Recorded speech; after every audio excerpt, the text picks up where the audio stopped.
तो हेलो किसान भाइयों, स्वागत है आज के हमारे नए वीडियो में। आज हम बात करने वाले हैं टमाटो में पहला स्प्रे कौन सा डालें, और पहला स्प्रे के साथ साथ अगर हम पहला स्प्रे करते हैं तो हम पहले स्प्रे के बाद से हम कौन सा ऐसा दवा डालें जिससे हमारा जो जड़ सड़न रोग है और जो भी कीट है और जो भी पत्ती धब्बा रोग है वो हमारे टमाटो से कैसे बच सके। तो सबसे पहले दोस्तों हम बात करेंगे इसमें खेत की तैयारी। दोस्तों अगर हम सब्जी लगा रहे हैं, टमाटो की फसल लगा रहे हैं, तो सबसे पहले महत्वपूर्ण बात इसमें रहता है खेत की तैयारी।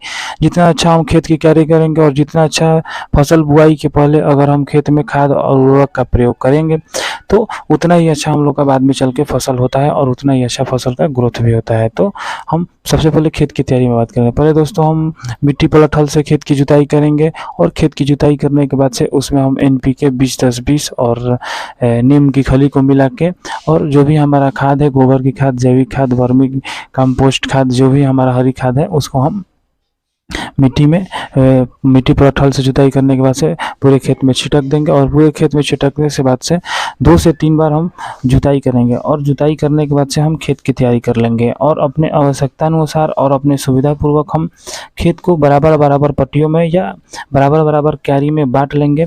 और बराबर क्यारी में बांटने के बाद से दोस्तों हम उसमें टमाटो की बुआई करेंगे। तो हेलो दोस्तों, मैं हूं आपका अपना अखिलेश कुमार यादव। आप देख रहे हैं सबसे विश्वसनीय चैनल एडवांस फार्मिंग यूपी। तो वीडियो में अंत तक बने रहिएगा ताकि वीडियो आपको संपूर्ण समझ में आए। और हम वीडियो में बहुत सी ऐसी रोग है और बहुत सी ऐसी दवाएं हैं जिसके बारे में हम आज बात करने वाले हैं। तो चलिए वीडियो में आगे बढ़ते हैं। दोस्तों सबसे पहले बता दें कि कीट के बारे में देख रहे हैं हम। कीट के बारे में जो भी रोग है दोस्तों उसके बारे में संपूर्ण हमको जानकारी लेनी चाहिए। अगर हम टमाटो की बुआई कर रहे हैं तो उसमें लाल कीट हो गया या पत्ती का पीला धब्बा रोग हो गया या फंगस हो गया, इन सभी रोगों के बारे में हमको अगर जानकारी है तो उसका फसल हमको लगाना चाहिए। अगर जानकारी नहीं है तो हमको वीडियो के माध्यम से, कोई भी वीडियो के माध्यम से हमको जानकारी ले लेना चाहिए और उसके बाद से लगाना चाहिए।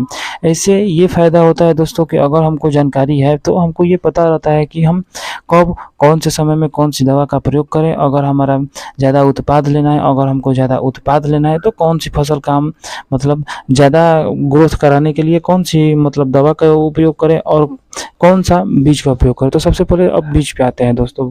बुआई करने से पहले बीज जो दोस्तों होता है उसको हम अगर मार्केट से उन्नत किस्म का अगर बीज लेते हैं तो उसमें हम लोग को उपचारित बीज मिलता है। अगर उपचारित बीज मिलता है तो हमको घर पे उपचारित करना भी नहीं पड़ता है। अगर उन्नत किस्म का बीज लेते हैं तो बहुत सी ऐसी जो रोग हैं और बहुत सी ऐसी जो ऐसे इलिया हैं और फंगस है जो बुआई के टाइम लगता है वो नहीं लगेगा। और उसके बाद से जो दोस्तों बता दें आपको कि हमारा कीट है तो बहुत से ऐसे जो कीट हम लोग के टमाटो की फसल में लगते हैं तो वो कीटवर्धक जो है बीज उन्नत किस्म का आता है, वो बीज हमको लेना है। एक ही बार बीज पे अगर हम खर्च करते हैं तो आगे चल के बहुत ज़्यादा सुविधा होता है। अगर हम कोई भी बीज अगर लगा देते हैं तो शुरू से ही हमें दवा में पैसा खर्च करना पड़ता है और आगे चल के वो उन्नत बीज से ज़्यादा खर्च आ जाता है हमारे फसल में। ज़्यादा कॉस्ट आने के बाद से अगर हम बता दें कि अगर ऐसा रहता है और बारिश आता है, अगर हमारा फसल स्ट्रांग नहीं रहता है तो हमारा फसल में इलिया और जड़ सड़न रोग लग जाता है और फसल पूरा बर्बाद भी हो जाता है बरसात के टाइम में। तो हमको पूरे रोग का जानकारी ले लेना चाहिए। उसके बाद से दोस्तों हमको फसल की देख रेख करना चाहिए। अब दोस्तों बता दें कि जो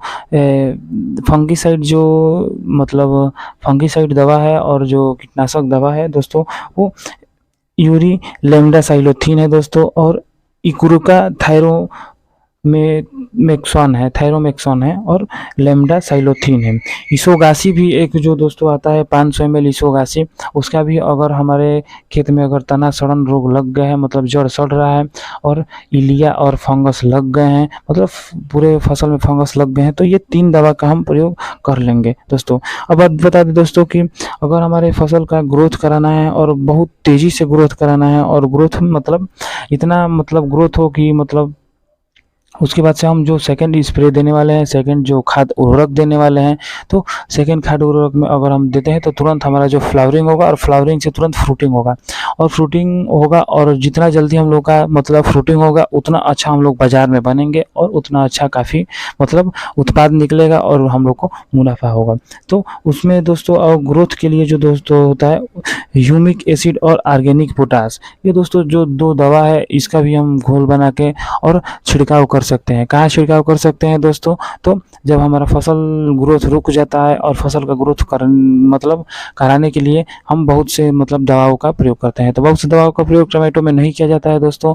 ह्यूमिक एसिड और जो होता है दूसरा ऑर्गेनिक पोटाश, ये दोस्तों अगर हम इनका छिड़काव करते हैं तो ये फलों की ग्रोथ के लिए बहुत ही अच्छा माना जाता है। जो फल की ग्रोथ है, अगर फल मतलब छोटा-छोटा है, अगर हम इसका छिड़काव करते हैं तो 5 दिन में फल मैच्योर हो जाता है दोस्तों। अब दोस्तों बता दें कि जड़ सिंचाई उपचार। अब बता दें दोस्तों कि जैसे जड़ की हम सिंचाई करते हैं, अगर हम फसल में सिंचाई करते हैं और सिंचाई करने के बाद से उसको नियमित रूप से अगर सूर्य का प्रकाश नहीं मिलता है, तो सूर्य का प्रकाश अगर नियमित रूप से अगर फसल को नहीं मिलेगा तो उसमें इल्लिया और फंगस लगना एकदम आवश्यक तय है कि मतलब लगेगा। तो उसके रोकथाम के लिए 21% एवी जो होता है दोस्तों, जो थियाजोलिस्ट होता है वो 500 लीटर पानी में और इमल्सन 750 ग्राम समान रूप से मतलब प्रति हेक्टेयर की दर से छिड़काव करेंगे। कौन सा दवा दोस्तों? 21% एवी मतलब थियाजोलिस्ट होता है, वो 500 ml का दवा आता है, और जो दूसरा दवा होता है इमल्सन 750 ग्राम, जो समान रूप से प्रति एकड़ की दर से हम छिड़काव कर सकते हैं। तो इससे हमारा जड़ का सड़न भी रुक जाएगा और फंगस भी रुक जाएगा। और जो दोस्तों ह्यूमिक एसिड और ऑर्गेनिक पोटाश है, उससे हमारा फसल का ग्रोथ और फ्रूटिंग भी काफ़ी अच्छा होगा। तो आशा है कि आपको वीडियो समझ में आ गया होगा। जहाँ-जहाँ हम दवा का नाम बताए हैं और जिस स्टेज पे डालना है बताए हैं, उसको आप अगर लिख के अगर अपने खेत में प्रयोग करते हैं तो काफ़ी अच्छा रिजल्ट उसका देखने को मिलेगा। तो आज की वीडियो में इतना ही, मिलते हैं फिर से नए वीडियो में।